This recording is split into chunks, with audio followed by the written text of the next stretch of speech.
All right, let's start this fantastic Friday with some cricket. Well, match one of the Republic Bank Caribbean Premier League is done and dusted with 2021 champions St. Kitts and Nevis Patriots scoring a narrow win against new franchise Antigua and Barbados Falcons at the Sir Vivian Richards Stadium on Thursday night. Well, centre-back, the Falcons battled to 163 for 4, led by an unbeaten 50 from the 17-year-old Jewel Andrew. Fakar Zaman supported with 43 from 32 deliveries. While chasing 164 to win, the Patriots held their nerve to complete the task of the final delivery, reaching 164 for 9, with Kyle Dapper Mayers top scoring with 39 and Odin Smith adding 27. Shamar Springer, he took 4 for 29 as the Patriots went on to win by 1 wicket. Well, let's hear now from the captains. I'm incredibly proud of the fight that we showed at the back end. My honest assessment is I think we were 10 to 15 short with the bat there on a really good surface. We had a great start with the bat, good power play, and then for those next 4 overs we only scored 14 runs, and I think we've got a lot of depth in this side, and that's something we've got to take forward into our next few games. But as I said, incredibly proud of the fight with the ball at the back end to nearly pull a rabbit from the hat and have the high pressure moments early in the tournament. That's what we want ultimately. To be honest, I'll be grateful. I'm happy that we won this game, but at the same time, I'll be honest, with the start that we got, I must say we had some very soft dismissals. We took the game away from them in phases, and then we brought them back into the game. So it's something that we have to look into, and I would say just be a bit more smart in our approach. Well, we're getting ready for Nikhil to join us. I saw him in this CPL shirt. He looks brilliant as ever. Can't wait to talk to him about what's been happening. And of course, hear his analysis on match one. But in the meantime, as he gets ready to join us, what a match that was, Ricardo. I'll start with you. So many exciting things coming out of the first match, as we said at the top of the show. And your pick? Okay, well, we have Nikhil, so I don't get to hear from you. But let's hear from Nikhil. Nikhil, I saw you in this CPL shirt, and I asked Ricardo if he lent it for you, but then I thought he couldn't lend you that shirt because it's branded. Top class stuff you've been doing in the CPL. The first match, Jewel Andrew standing out, 17 years old, but doing some top stuff. Right. First of all, I'll say 2 things. One, how could you do my friend Ricardo like that? No, he's been nothing but a great servant to SportsMax, and you just completely cancelled him. You didn't even let the man say his analysis. But I know we'll hear from him because he has a way of always making sure he gets in his points and his opinions. So I know we'll hear from him. Also, I want to apologize that all my living quarters are being exposed, but this is the only place that the light was coming in. Anyways, Mariah, before we even get to the cricket, what I'll say is, listen, I feel really happy, man. I feel so fulfilled. I'm traveling around the Caribbean today, and, everybody is talking about the Republic Bank CPR, the taxi drivers, the people in the airport, and there was no better way we could have had a start to this year's tournament than what we witnessed last night in Antigua. So I thought it was a great sort of poster for what we can expect. Great to see some local West Indian talent pulling the bulk of the weight. And I mean, without further ado, let's get straight into the cricket. Yeah, and as I said at the top, exciting stuff from Jewel Andrew, taking the opportunity, seizing it with both hands and ensuring that the fans know that he's one to watch. Yeah, this was amazing, Mariah. I think, obviously, I knew his potential. I'd been to the Cool and Smooth T20 tournament in Antigua a couple of years ago where he's played a number of seasons, and I think that contributed.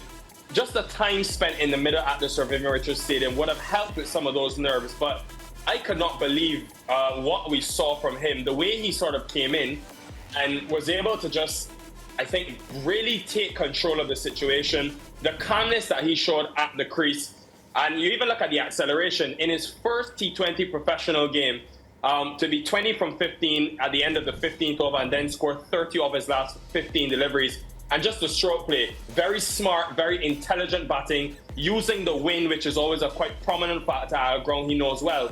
And I mean, there was no better way to see him celebrate that half century than to, put a heart to the crowd where his mum, his brother, and a lot of his cricket fraternity were sitting last night. So great start. And I mean, 17 years old. Wow, that is some talent. Yeah, how good was Shamar Springer? Figures are 4 for 29. And you could see the excitement and, of course, the happiness that he had when he took those wickets You could see all of the emotions coming to the forefront. So good to be back and playing cricket. To be honest, Maria, I would have loved to see what would have happened if the Falcons had won this game, because I know a lot of people would have voted for Joel Andrew to be player of the match. But if I had the vote, I would have gone Springer. And I'll tell you why. The 4 wickets he took, 2 batters in Lewis and Odean Smith were set at the crease, were looking to accelerate. He also got Tristan Stubbs, who's been in scintillating form, and Riley Rousseau, who we just saw there. But it wasn't only the bowling. He took an outrageous catch to dismiss Kyle Mayers, a catch that I don't think anyone else on the field were able to be able to get to, running to his right. And also had a phenomenal effort in the field, saving 6 runs. And you think about the game coming down to the last ball, all of these small moments in the end made a huge difference. Look, it's a huge opportunity for Shamar Springer, someone who has been in the Tallawahs team, now in the Falcons, but has never really been given a consistent run of games. I think he's never played more than 5 matches in a season. Yeah. So I'm hoping that this performance is something for the coaches to see and invest in his potential, because he can bat as well. And look, I think it's a great opportunity for him. Whether you think about Andrew Russell, who's 36 years old, you think about that West Indies team, if he can execute at the back end, this is a huge CPL for not only him, but for other guys.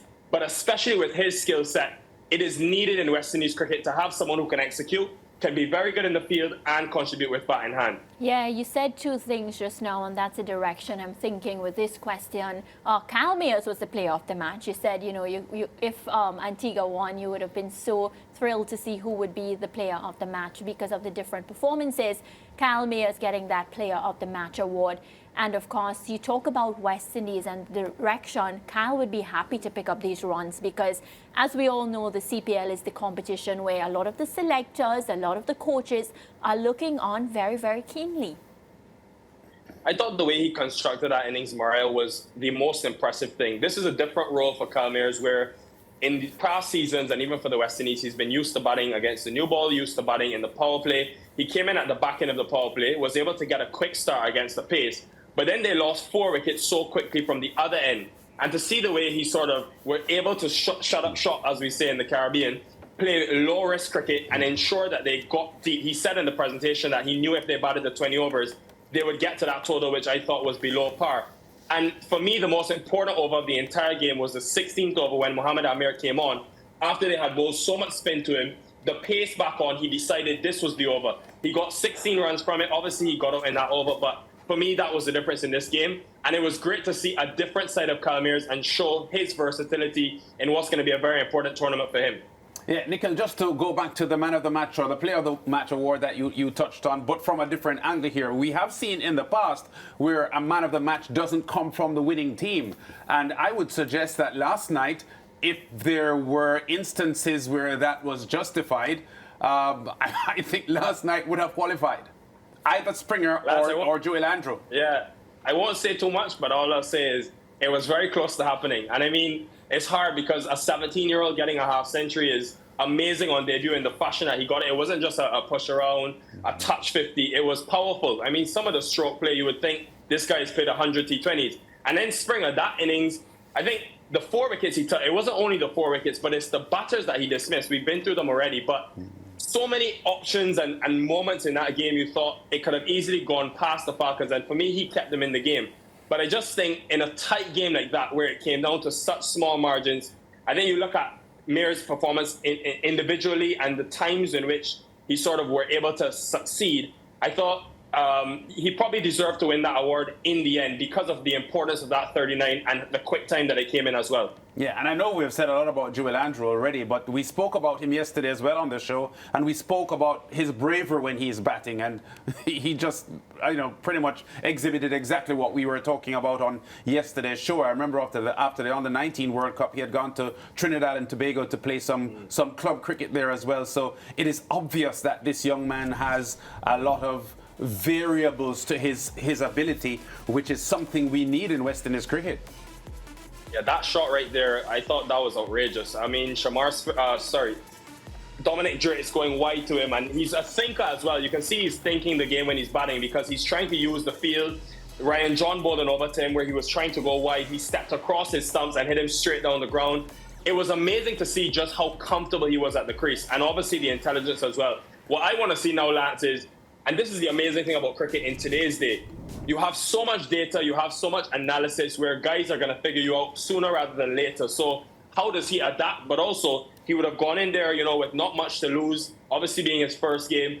And there will be eyes on him now. The fact that we are speaking about him, there will add some expectation to Joel Andrew and his performances. So I hope he can sustain the fearlessness that he batted with last night and that freedom, because I think if he does that and it can translate to some of the other batters in the middle, the Falcons batting lineup will expose some more of that power and be a lot better, I thought. I thought last night they wasted their resources, only getting to 163, and they only lost 4 wickets when they scored a runner ball in the middle overs.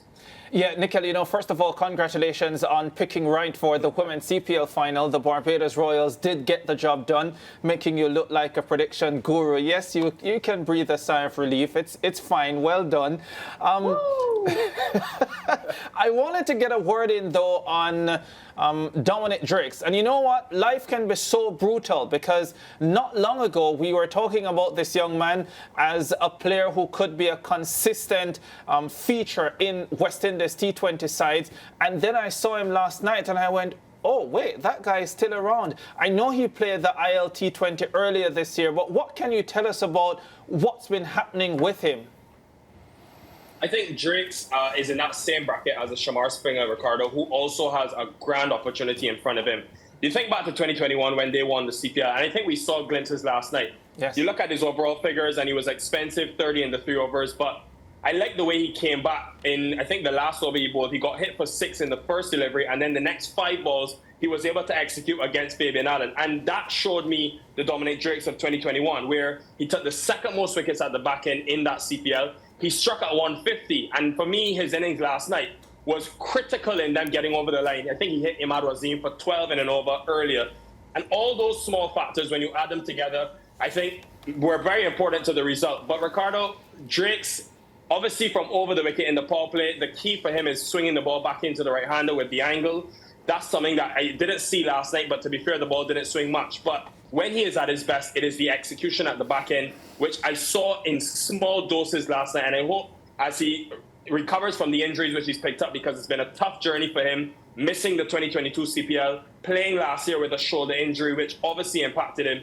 If he is back to 100% now, we've seen enough skill set to say he can be, one of the most important players in this tournament. So I'm hoping that that was just the start. And, as we go into St. Kitts now, a place where he's familiar with, we can get some better performances from him. Yeah, 1 hour and 3 minutes away from the start of the second game in this season's CPL. The Ghana Amazon Warriors, the defending champions, bound to action. They face the Falcons. What's the outlook for that one tonight? I think that Guyana team is so strong, Ricardo. Obviously, the Falcons, I thought still, if they bat better, and I mean, you think about last night, they got 163. But Primus, Imad Wasim, who scored 300-plus runs, Springer, who we know can bat, Chris Green can bat, none of them faced the delivery. So I think they can be a bit more fearless in their batting approach, and they're going to have to be, because when you think about that Guyana batting lineup, Shea Hope, Gorbaz, the power of Shepherd and Timo Paul, Hetmeyer, it is a lot of firepower coming their way tonight, and don't mention the spin and all the pace-off variations that they have. Dwayne Pretorius, who's very good with the new ball. So I think, again, at the start of the tournament, I picked Guyana as one of the favorites, if not the ultimate favorite, the defending champions. And the Falcons are going to have to be at their best tonight in front of what I think, I heard, is almost a sellout crowd. So maybe that will give them an extra lift. But they've got to play a more fearless brand of cricket with bat in hand. Yeah, Nikhil Uttamchandani, thank you very much for joining us once again, talking cricket. And the prediction champion.